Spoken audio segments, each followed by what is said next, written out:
So what does it take to be a successful agent or agency in the Dubai real estate market? As of 2016, there were a total of 5,933 active agents, with a total of 2,285 registered offices as per DLD report. Currently on Property Finder, there are a total of 2,672 active agents and 969 active companies in the market as of September 2020. Sure, that doesn't mean all the agents or companies are on Property Finder, so let's consider another 20% agents and companies to be operating within the real estate market. As per our best guess, there would be about 3,200 active agents and about 1,160 active companies in the market. That means for every 2.75 agents, there is one real estate company. Odd metrics, right? So what exactly does it take for them to taste success? The job of a real estate agent is not easy, period. I'm not saying any other job is a walk in the park, but for a real estate agent, like any other sales role, it's all about the income they're able to generate, which dictates their take home per month. The barrier for entry is very low, which results in many aspiring individuals misplacing their perception of this role as a money generating machine, which requires limited input and knowledge. Majority of the entrants into the field don't have basic knowledge in mathematics, contracts, or legalities. While the most important aspect of this field is to understand how to deal with clients, which one can only learn on the job or through training provided by their company, clients appreciate agents who have their basic educational principles in place. What are they? Understanding the basic calculations of investment, rental yield, service charges, mortgage payments, gross and net income, so you can better guide your clients. Understand how to draft and review contracts that your clients are signing, as a lot of bad investments can be credited to weak contracts. Understand the legality of transactions, how to best protect your client's interests, and what fail-safe procedures to implement in case something goes wrong. These are some of the basic principles which are so vital in this field, but are so easily ignored by that 75th percentile of agents. Our basic training starts off with these elements, and once the agent has gained strength in these principles, they are better prepared to be out in the field, dealing with clients. Other important elements which I believe make up a successful agent include the following. So let's talk about the first module, mathematics. I'm going to give you simple advice, and I hope this sticks with you. If you like to keep a mild distance between you and mathematics, then stay miles away from a career in real estate. I'm not saying you need to be Einstein to excel in this field, but if you don't have your basic math fundamentals in place, then either spend time and effort to learn, or please choose a different field. On a daily basis, we have to crunch numbers to determine how is the rental yield on a property to pitch to the client. What would be their mortgage payments on the purchase? What is the ideal price per square footage they can sell their property at? How to determine the fundamentals of construction space on a plot of land. Be it the smallest leasing deal, wherein one needs to show proficiency in advising the client their closing costs, or the largest sale transaction, wherein one needs to do financial feasibility for a developer on their target plot to acquire. Being able to comfortably carry out your calculation goes a long way in concluding deals successfully. How to improve on your skills to move up the ladder and carry out bigger deals, well, that's where our training comes into play. Now, module 2, contracts. But it's a lawyer's job to draft the contract and review them.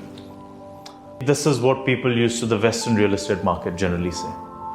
I'm sorry to burst your bubble, but things work differently out here. While the client may lay the burden of reviewing and drafting contracts to the lawyers, 9 out of 10 times, it is us as agency preparing and reviewing contracts for our clients. If you don't know how to work your way around contracts, or you think it's way below your pay grade, then bless you.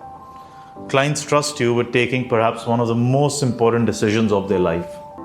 But don't you think it's your moral responsibility to ensure that they are fully protected to your best capability?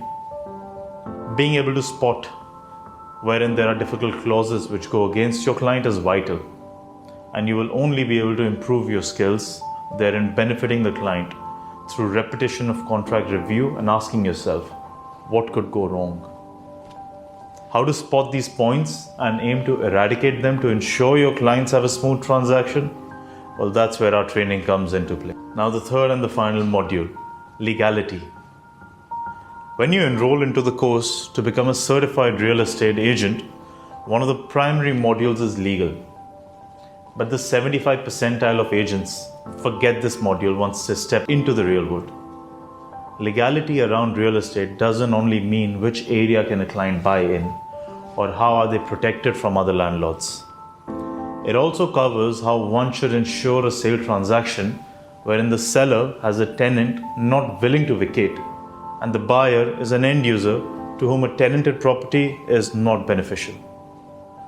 These and various other aspects, along with the ever-changing and ever-improving landscape of the laws surrounding real estate, need to be on the tip of a successful agent. It so happens that clients, prior to even transacting with an agent, ask for their advice on real estate-related matters. And if they suspect the agent to not be aware of their subject, then they would not even think of ever doing business with them. Can you blame them? Would you ever go to a surgery from a doctor who is not 100% aware or comfortable with knowing what equipment needs to be used to operate on you? How to better understand the changing landscape of the legalities and keep yourself updated on the critical changes which impact your clients? Well, that's where our training comes into play. Submodule 1. Understanding which clients to focus on and how to negotiate with them. For new agents, the excitement when a client expresses interest is heightened based on the expectation of closing the deal. Without the right filtering mechanism, new agents generally end up spending a great amount of time and effort on clients without closing a deal, which in turn leads to them losing their motivation and thinking each deal-client interaction will not yield any positive result.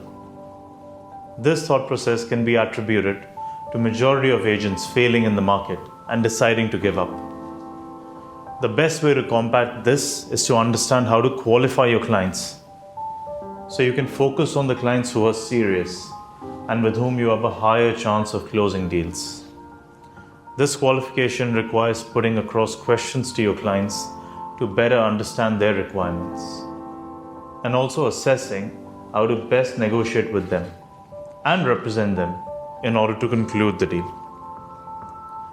This is what we train our agents to start with, as sometimes it's more important to say no rather than saying yes to all clients. Focus, specialization, and quality go a long way rather than concentrating on quantity.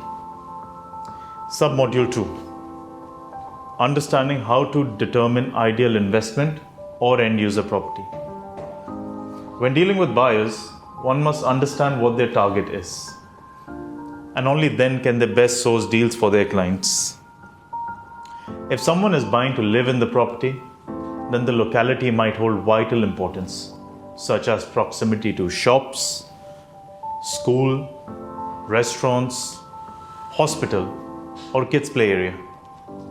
On the other hand, if someone is buying to invest, then the further development of the community might hold more importance, such as an upcoming metro station, development of a new mall, or planned road connectivity or infrastructure. End users might require the property to be vacant, so it's vital to ensure that the tenant has contractually agreed to move out, whereas the investor might be keen on buying a property where the tenant is expected to continue their lease as the target is rental yield. Furthermore, there are various other aspects which need to be considered when determining the client requirements, and we ensure our agents are well tuned into these. Submodule 3. understanding the difference in dealing with developers and secondary sellers. Dealing with developers is very different as compared to dealing with individual sellers. This is a skill very important for the agents to understand. From the perspective of the sellers, an individual might be more open to negotiation since they are the sole decision makers and not answerable to anyone, whereas a developer might not be open to negotiations as they are a corporation which has its bottom line and are answerable to their shareholders. Understanding this difference is vital to know if the product to offer to your clients should be from a developer or an individual. Developer properties are available to all agents in the market, so the competition is fierce. So we focus on training our agents how to compete within that sector, or alternatively, how to accumulate more properties from individual sellers, wherein only few agents might have access to the property. Submodule 4. Understanding how to structure deals for your clients that they are happy with. In an ideal scenario, the agent will be representing both the parties. So therein it becomes vital to ensure that both their interests are taken care of and each party gets a fair deal which they are happy and content with. This could mean managing the expectations of both the parties and realizing what is important to each of them and what would they be willing to compromise on. We train our agents to identify these patterns and be able to structure the deal accordingly to ensure both walk away happy. Submodule 5. Understanding how to best carry out viewings and property showings. The golden rule of a property viewing: never walk into a property for the very first time with your client. Your client is already seeing it for the first time, so make sure it's not your first time too. It is your job to answer all the questions that the clients may have and be aware of the layout of the property. Your confidence is what will rub off on the client, so better be well prepared. The walkthrough of the property should be well structured and cover all the basics which are vital for the client. How to best plan for your viewings and successfully conclude the viewing. This is what we train our agents with. Submodule 6.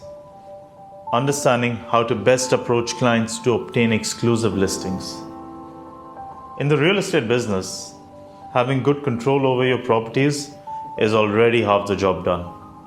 Like I said earlier, when dealing with individual sellers or landlords, the ability to obtain listings is an important skill, and the ability to obtain exclusive listings is a big win. If the property is only with you, then all clients or agents alike will come to you to work on the property. And since the client is only working with you, you're able to obtain the best deal.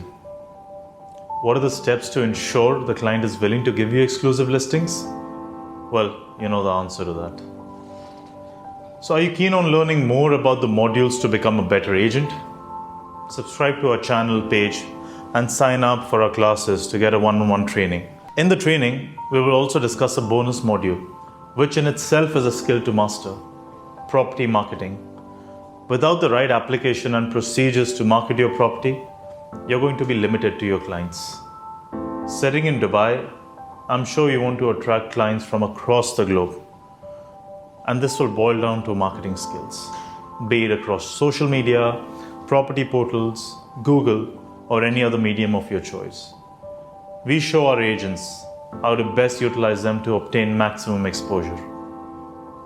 So do sign up for our course and hope you enjoy it. Thank you.